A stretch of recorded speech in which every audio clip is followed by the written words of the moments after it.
नमस्कार, जय भीम। दैनिक बहुजन सौरभच्या यूट्यूब चॅनलमध्ये सर्वांचं स्वागत आहे। मी ॲडव्होकेट डॉक्टर सिद्धार्थ कांबळे,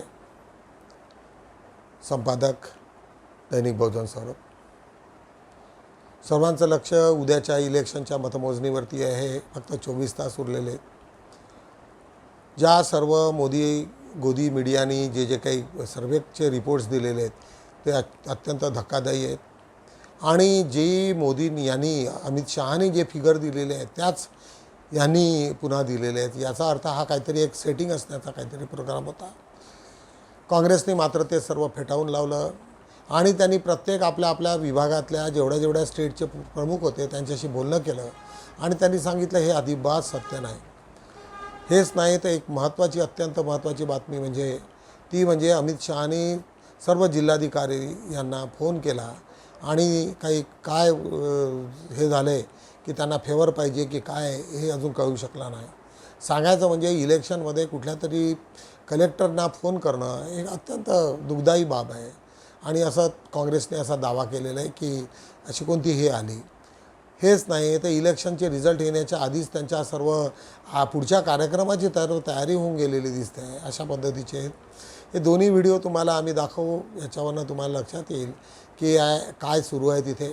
एक व्हिडिओ असाही आहे, तो आता दाखवणार नाही आम्ही, की त्याच्यात एक्झिट पोलमध्ये काँग्रेस अत्यंत मोठ्या म्हणजे जास्त मार्जिनमध्ये दाखवते आहे। म्हणजे तिन्ही सर्वे जर केलं तर मिश्र टाईपचे सर्वे आहेत। बघूया आपण दोन्ही वीडियोज़।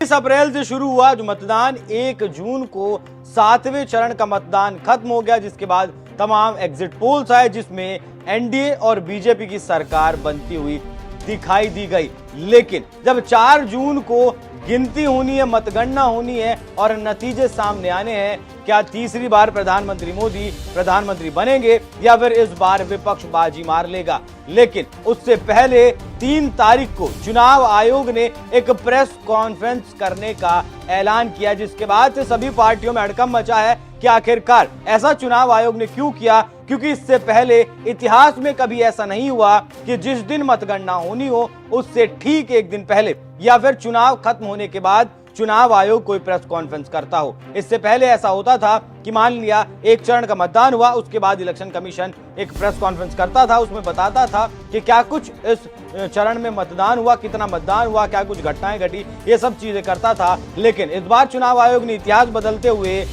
मतगणना वाले दिन से ठीक एक दिन पहले या कहें कि ठीक 20 घंटे पहले एक प्रेस कॉन्फ्रेंस का आयोजन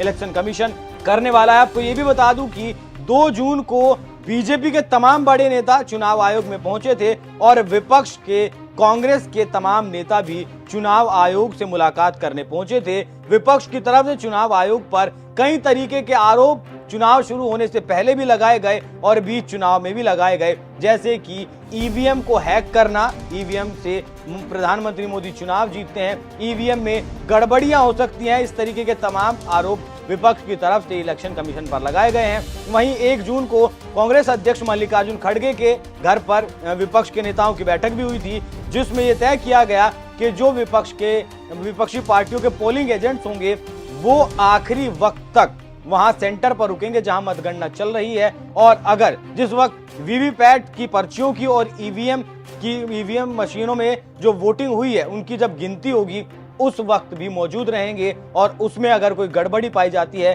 कोई अनियमितता पाई जाती है तो उसके खिलाफ फिर सुप्रीम कोर्ट जाया जाएगा, चुनाव आयोग जाया जाएगा और उसकी शिकायत भी की जाएगी। तो इस वक्त चुनाव आयोग ने जो फैसला किया है, चुनाव आयोग ने जो ऐलान किया है कि वो प्रेस कॉन्फ्रेंस करने वाला है, उसके बाद से तमाम राजनीतिक पार्टियों में हड़कंप मचा है कि आखिरकार इलेक्शन कमीशन ने ऐसा क्यों किया है। लेकिन इसका प्रेस कॉन्फ्रेंस के पीछे एक अंदाजा जरूर लगाया जा रहा है कि जिस तरीके से विपक्ष ने आरोप लगाए हैं इलेक्शन कमीशन के ऊपर, उन आरोपों का जवाब देने के लिए, क्योंकि मामला सुप्रीम कोर्ट में भी चुनाव आयोग को लेकर कई बार सुप्रीम कोर्ट में भी मामला गया। सुप्रीम कोर्ट में विपक्ष की तरफ से कहा गया कि बैलेट पेपर से चुनाव करवाया जाए। उसके बाद जब सुप्रीम कोर्ट ने वो बात नहीं मानी, फिर कहा गया कि वीवीपैट की जो पर्चियां हैं और ईवीएम मशीन में जो वोटिंग होती है उसका 100% मिलान करवाया जाए। अब तक 5% मशीनों का वीवीपैट की पर्चियों से मिलान होता है, लेकिन ये याचिका भी सुप्रीम कोर्ट ने विपक्ष की खारिज कर दी थी। तो देखना होगा कि चुनाव आयोग अपनी इस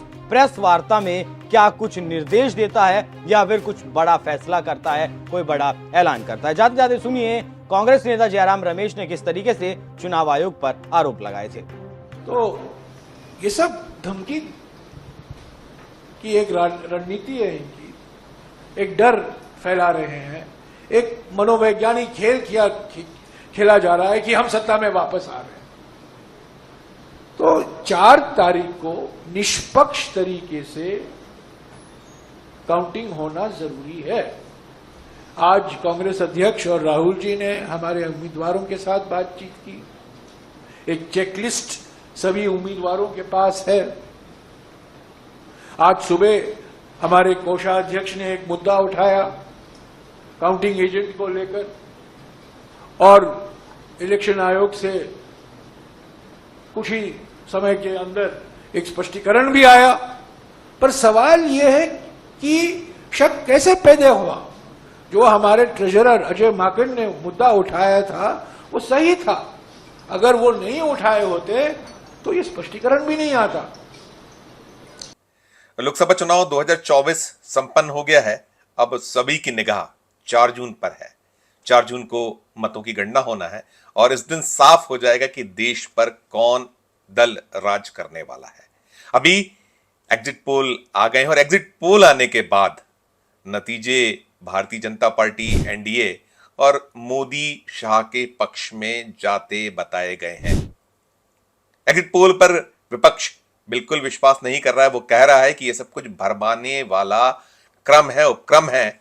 एग्जिट पोल बहुत बार गलत हुए हैं और इस बार भी गलत साबित होंगे, यही दलील विपक्ष दे रहा है। और इस सब अपील, दलील, दावे और प्रतिदावों के बीच अलग अलग राज्यों में भी रार छिड़ी हुई और इसमें मध्य प्रदेश राज्य भी अछूता नहीं है। मध्य प्रदेश में पूर्व मुख्यमंत्री दिग्विजय सिंह और मौजूदा मुख्यमंत्री मोहन यादव आमने सामने हैं। 10 साल राज्य के मुख्यमंत्री रहे दिग्विजय सिंह राजगढ़ से उम्मीदवार रहे हैं और उनका भविष्य भी ईवीएम मशीनों में कैद है। दिग्विजय सिंह फरमा रहे हैं कि एग्जिट पोल वे कतई विश्वास नहीं करते हैं, ना उसे मानते हैं।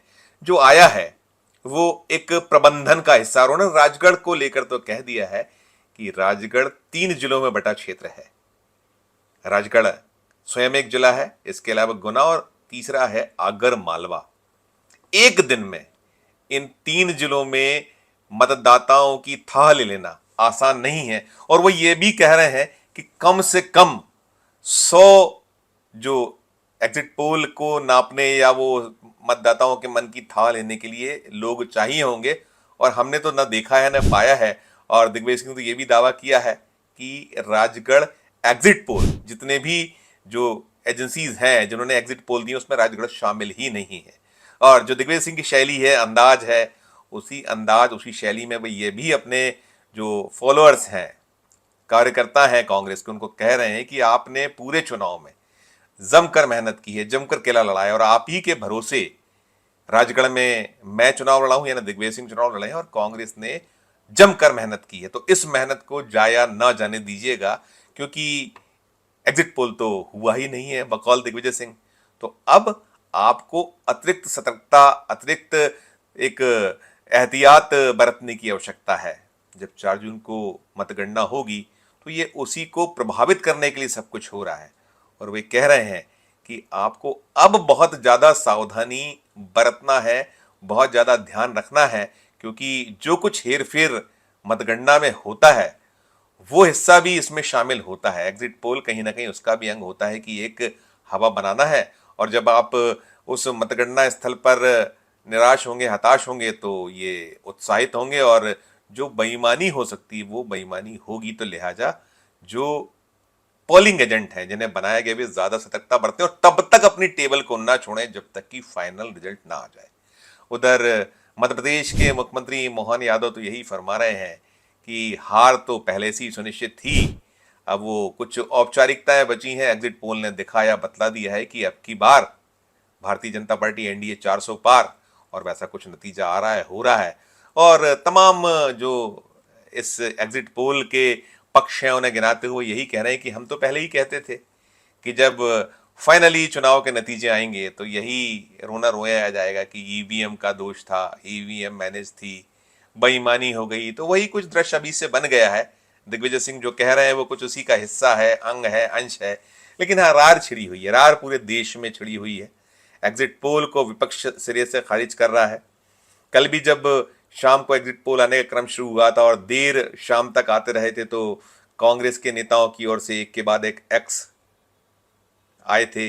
वे यही कहते रहे थे कि ये सब एक हार की हताशा है और एक मैनेजमेंट का हिस्सा है कि कैसे चुनाव को मैनेज करना है, कैसे क्या क्या होता है इसके पीछे, उसकी कहानियों को बयां करते रहे। और जयराम रमेश ने तो यहाँ तक दावा किया था, जो कांग्रेस के बड़े नेता हैं, दिग्गज नेता हैं, केंद्र में मंत्री रहे हैं, कि अमित शाह जो केंद्रीय गृह मंत्री हैं, उन्होंने 150 कलेक्टरों से बात की है। उन्हें स्पष्ट कर दिया है कि येन केन प्रकारेण नतीजे एनडीए बीजेपी के पक्ष में आना चाहिए। तो अब रार तकरार मची हुई और दिग्विजय सिंह तो बार बार यही कह रहे हैं। अब भी उन्होंने कहा है, जब मोहन यादव का बयान आया या जो एग्जिट पोल आया, उन्होंने कहा है कि वे तो 2003 से ईवीएम मशीनों को लेकर निरंतर सवाल उठा रहे हैं, निरंतर आवाज बुलंद कर रहे हैं, देश का ध्यान अर्जित कर रहे हैं, देश का ध्यान दिला रहे हैं कि जब मशीन ही सेट हो जाएगी तो जनता का वोट क्या करेगा।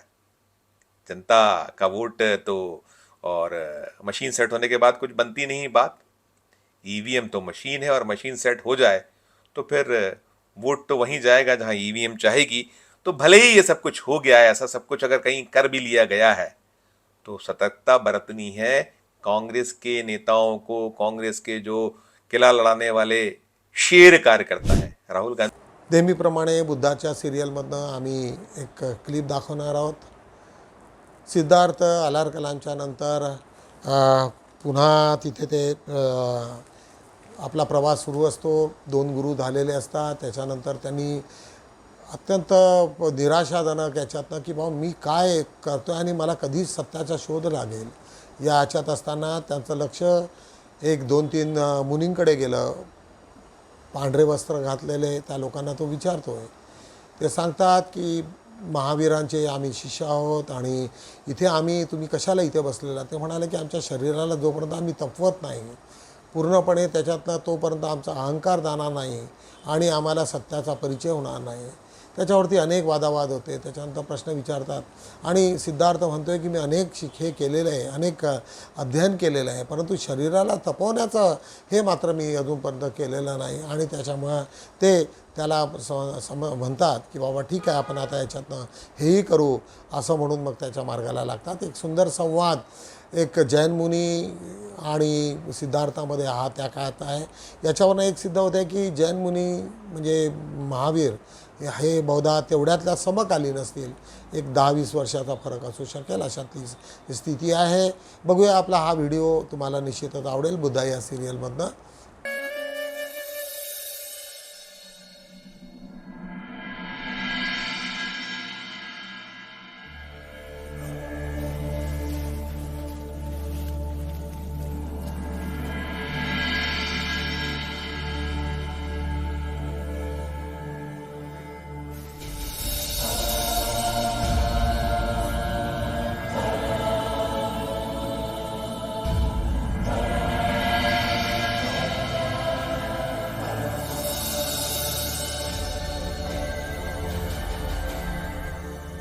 क्षण कब दिन बने, ऋतुएं कब बदल गई, वर्षा कब आई कब गई।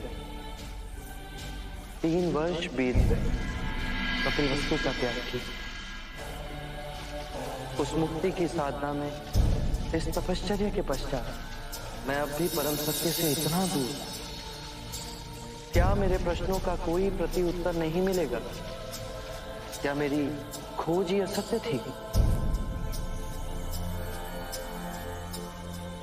ये निराशा का भाव मेरे मन का ही खेल है। आशा और निराशा के ऊपर उठना अंदर से लगता है जैसे कोई निधि है, बस उसकी कुंजी कहीं आसपास ही है।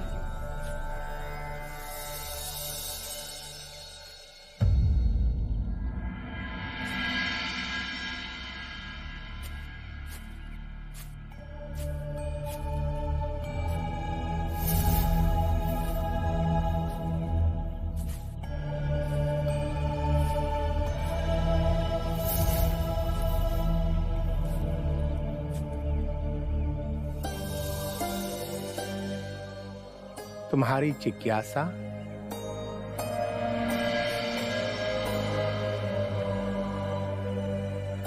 इस शरीर से मुक्त कैसे हुआ जाए? इस शरीर को सुखाओ, गलाओ, पिघलाओ, इसके सारे अहंकारों पर विजय पाओ। ये संभव है? क्षत्रिय हो, राजघराने के हो, आपने कैसे जाना? कंधों पर अब भी धनुष खींचने का चिन्ह है। हमारे परम गुरु भी तुम्हारी तरह राजकुल में जन्मे। 30 साल की आयु में उनमें वैराग्य जागा। उनका सांसारिक नाम वर्धमान था, पर अपनी साधना और तपस्या से वे महावीर कहलाए।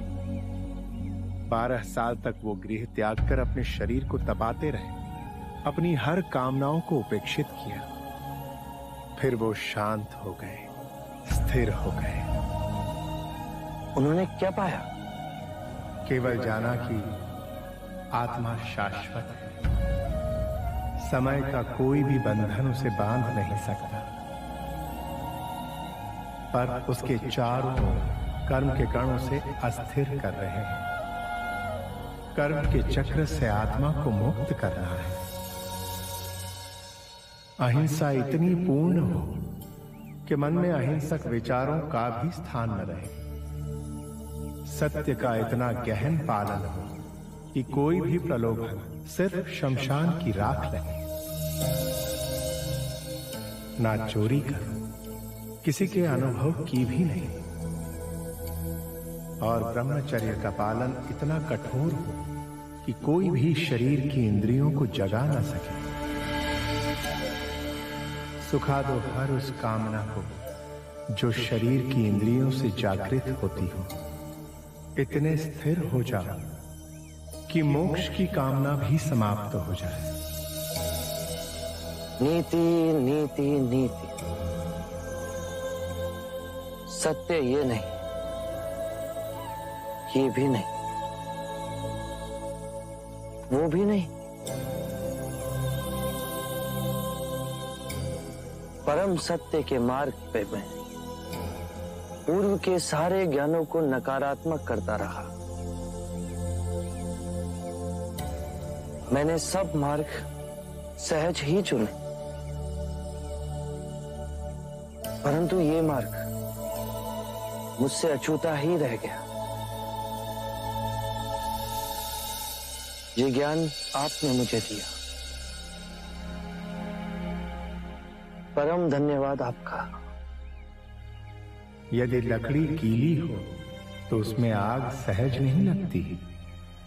सत्य का ये भूमि तपस्वियों की है। महावीर के तप ने मुझे एक नई दिशा का आह्वान दिया है।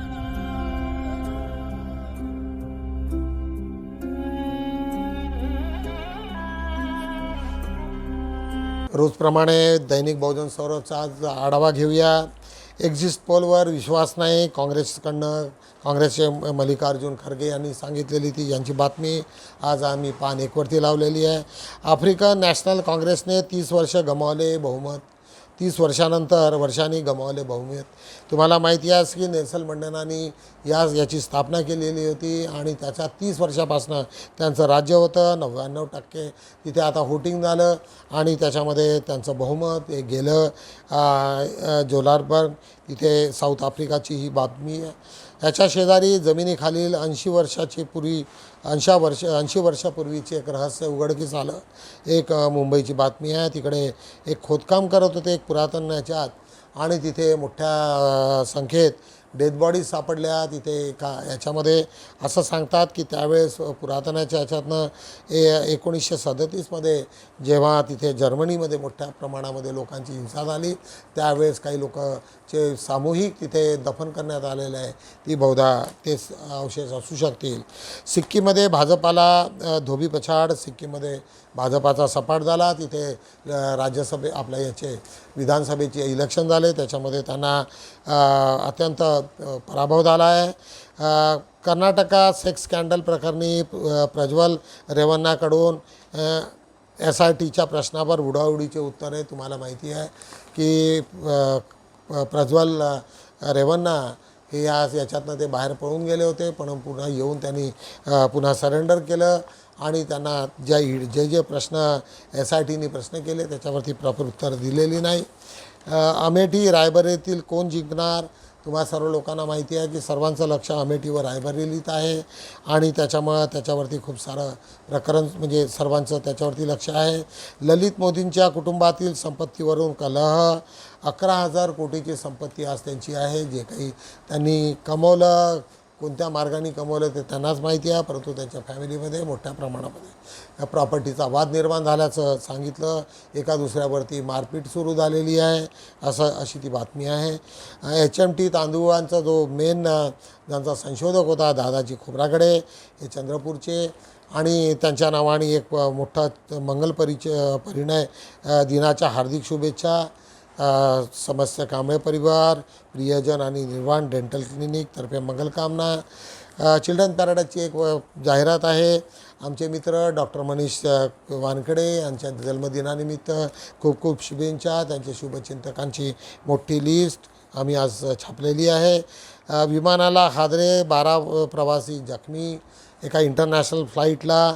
तुम्हाला माहिती असेल की बरेचदा ज्यावेळेस वातावरण खराब झालं की विमानही तिथे असं शेकिंग होत आहे आणि अशातली ती घटना झालेली आहे. त्यात 12 प्रवासी मेल्याची बातमी आहे. यापूर्वीसुद्धा काही लोक त्याच्यामध्ये जखमी झालेले आहेत. आज 4वरती बघूया आपण.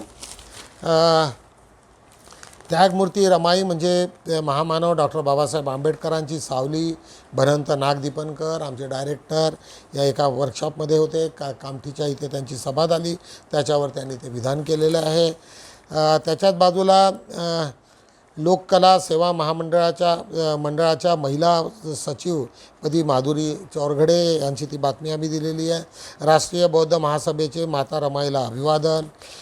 कारुण्यात चांदणं म्हणजे रमाई इमो नारनवरे यांची बातमी. जर आपण मरणारच आहोत तर का नाही आपण काही माणुसकीचे काम करून मरावे. डॉक्टर बाबा वाणी एक NGO चालवत असतात. भगवान बुद्धाचे विचार घरोघरी पोहोचवण्याचं त्यांचं कार्य आहे आणि त्यांनी ते वक्तव्य केलेलं आहे. रोगा लोहारा पिठेसूर येथे रस्त्याची मंत्रालयात तक्रार. भंडारा येथील एक मोठा रस्ता 3770 किलोमीटरचा आहे. त्यात मोठ्या प्रमाणामध्ये गड्डे तिथली बातमी आहे आणि मंत्रालयात त्यांनी तक्रार केलेली आहे. कर्करोगग्रस्त पत्रकारांच्या मदतीला धावून आले कर्मयोगी. अनेक जे पत्रकार होते आणि जे कॅन्सरनी झालेले आहेत अशा ठिकाणी कर्मयोगी आमची एक NGO आहे, ते त्यांनी धावून आले लोकांना मदत करायसाठी. गौरव आळणे व संजय शेंडे यांना अनिसने लक्षवेधी पुरस्कार. अंधश्रद्धा निर्मूलन संस्था ती सातत्यानं अंधश्रद्धेवरती हे घालत असते आणि त्यांना सळोकापळो करते. यात प्रामुख्यानं गौरव आळणे व संजय शेंडे अत्यंत प्रभावी लोक आहेत. यांचं स्वागत करण्यात आलेलं आहे. जनसंपर्क समिती कार्यालयाचे उद्घाटन हिंगण्याची. तसंच त्याच्या खाली आज बघूया त्रिरत्न बुद्ध विहार बौद्धनगर कोसमी बालाघाट येथे त्रिगुणी वैशाखी पौर्णिमा महोत्सव साजरा. बालाघाटची बातमी आहे MPची. तिथे आमच्या मोठ्या प्रमाणामध्ये गोंदिया आणि बालाघाटला आमचे रीडर्स आहेत. तिथं सातत्यानं आम्हाला बातम्या येत असतात. भारतीय बौद्ध महासभा व बोधिमित्र फाउंडेशनचा वर्धापन दिन साजरा. नागपूरची बातमी आहे. आज बघूया पान 2वरती आज आमचा अग्रलेख. आजचं त्याच्या आधी आपण टायटल बघूया. आज आमचं पेपरचं ब्रीदवाक्य. वेळेचे योग्य नियोजन हे उत्तम मानसिक घडणीचे प्रतीक आहे. म्हणजे जे काही काम करायचं असेल तर त्याला प्रॉपर योजना करा. एक्झिट पोल याच्यावरती आजचा अग्रलेख आहे. एक्झिट पोल ज्या पद्धतीने आलं आणि ज्या पद्धतीने गोदी मीडिया मोदी सरकारला ज्या फेवर करतायत त्याच्यावरती आलेलं हे सर्व विश्लेषण आहे. HMT तांदूळचे जनक कृषीभूषण दादाजी खोब्रागडे यांच्यावरती एक चांगला लेख. दीपक खोब्रागडे यांचा एक आंबेडकरी विचारधारेच्या ट्रेड युनियनची देशव्यापी यशस्वी घोडदौड. आज हा लेख लिहिलेला आहे सागर रामभाऊ तायडे यांचा, जिथे बाबासाहेबांचे विचार धरून ज्या ट्रेड युनियन आज पुढे काम करत आहेत त्याच्या संबंधातला हा लेख आहे. गुलामगिरी आणि महात्मा फुले आजचा बहुजन माणस म्हणून नागेश चौधरी यांचा आजचा दिवस असतो सोमवारी, आणि ते सातत्यानं गुलामगिरी या पुस्तकातून जे महात्मा फुलेंनी लिहिलेले आहे त्याचे काही उतारे देऊन त्यांनी गुलामगिरी आणि महात्मा फुले यांच्यावरती तुलनात्मक अभ्यासपूर्ण लेख आहे. आज बघूया पान 3 वरती रामदासाला राष्ट्रसंताच्या आड लपवू नका. आज आमचे मित्र हेमंत ढाले यांचा लेख, कारण आपल्या राष्ट्रसंत तुकडोजी महाराजांनी रामदासाचा बऱ्याच ठिकाणी उल्लेख केलेला आहे आणि अशा ठिकाणी आपण त्यांना आड लपवू नये अशा पद्धतीची हा लेख आहे. विनोद सदावर्ते यांचा एक समाजाचे काय रे गड्या अशा पद्धतीचा लेख आहे, कारण समाजात ज्या लोकांना ज्या फॅसिलिटीज मिळाल्या परंतु त्यांचं कृतज्ञता मात्र समाजाप्रती दिसत नाही, आणि त्याच्यावरती एक चिंताजनक लेख आज आम्ही त्याच्यात छापलेला आहे. धर्मांतरीण बौद्ध ॲट्रॉसिटी कायदा व अनुसूची एक SC/ST ॲक्ट, आज आमचे मित्र अनिल वैद्य यांचा हा लेख, त्यांचा हे मागे जज म्हणून रिटायर्ड झाले माजी न्यायाधीश, आणि त्यांचा हा सातत्यानं त्याच्यावरती लिखाण करत असतात. त्याच्याच खाली एक मातृतुल्य सुश्री केशरताई मेश्राम, ज्या नागपूर दूरदर्शनला होत्या, अनेक ठिकाणी दूरदर्शनमध्ये, आणि इथूनच त्या रिटायर्ड झाल्या, त्यांची कृती सांगणारा एक चांगलासा लेख संजय भक्ते यांनी लिहिलेला आहे. अत्यंत चांगला लेख आहे. आज एक देवीदास महादेव शिर्के यांचा एक सुंदरसा एक लेख अश्रू याच्यावरती आहे, थोडासा भावूक आहे आणि परंतु अत्यंत वाचनीय आहे. अशा पद्धतीने आम्ही आज तिथलं टायटल आज बघूया. आपल्यातील सर्वोत्कृष्ट गुणवत्ता प्रदर्शित करा, मग कोणीही तुमच्याकडे दुर्लक्ष करणार नाही. जे काही तुमच्यामध्ये सुप्त गुण असतील किंवा जी गुणवत्ता तुमच्यात तुम्ही आहे तिला तुम्ही उजागरा दिली पाहिजे, त्याला चालना दिली पाहिजे, त्याला लोकांसमोर प्रदर्शित करता आलं पाहिजे. अशा पद्धतीचा आम्ही टायटल आहोत. अशा रीतीने आम्ही बहुजन सौरभचा 4 पानाचा आढावा घेतलेला आहे. निश्चितच मी तुम्हाला पुन्हा विनंती करेल की ज्या लोकांना पेपर मिळाला असेल, यूट्यूबमध्ये असेल तर ते जास्तीत जास्त लोकांना फॉरवर्ड करा, लाईक करा, सबस्क्राईब करा आणि छोट्या मोठ्या जाहिराती सातत्यानं बहुजन सौरभला द्या, एवढीच विनंती करतो आणि थांबतो. भेटूया आपण उद्या. तोपर्यंत जय भीम.